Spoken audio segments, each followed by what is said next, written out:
Koki itu sedang memotong seekor babi. Goloknya melingkari tubuh babi itu, lalu keluar melalui mulutnya, namun bilah pisaunya sama sekali tidak terkena darah. Kemudian sang koki menarik kaki babi itu dan mengangkatnya. Seketika, daging dan tulangnya terpisah dengan sempurna. Semua orang bertepuk tangan memuji keahlian memasaknya. Tak lama kemudian, hidangan disajikan. Tapi setelah makan, semua orang merasakan sakit perut. Koki itu menyadari ada yang salah dengan makanannya, padahal semua bahan disiapkan olehnya sendiri, kecuali garam terakhir yang diberikan oleh asistennya. Sang koki akhirnya sadar akan kebenarannya. Ia pun marah dan menginterogasi asistennya, namun si asisten membantah. Penduduk desa pun kehilangan kepercayaan pada sang koki.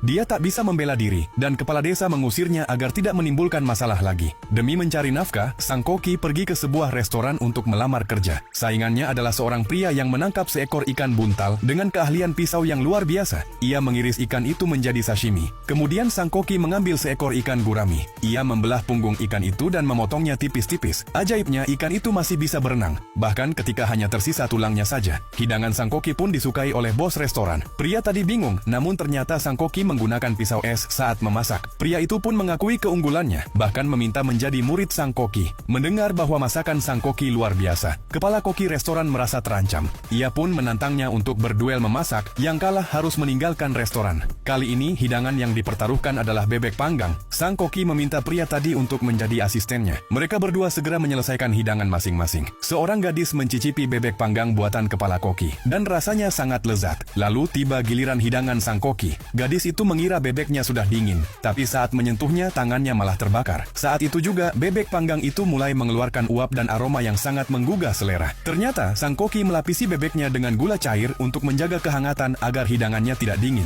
Gadis itu mencicipi daging bebeknya dan terkejut akan kelezatannya. Kepala koki yang melihatnya ikut mencicipi, dan hanya bisa menghela napas ringan lalu mengakui kekalahannya. Dengan penasaran, ia bertanya bagaimana sang koki memasaknya. Ternyata, sang koki tidak menggunakan pisau sama sekali. Sebab, jika daging bebek menyentuh pisau, seratnya akan putus dan teksturnya menjadi buruk. Maka, ia menyuruh muridnya untuk mematahkan tulang bebek hanya dengan telapak tangan. Setelah mendengar penjelasan itu, kepala koki pun meninggalkan restoran, dan begitulah sang koki menjadi kepala koki yang baru.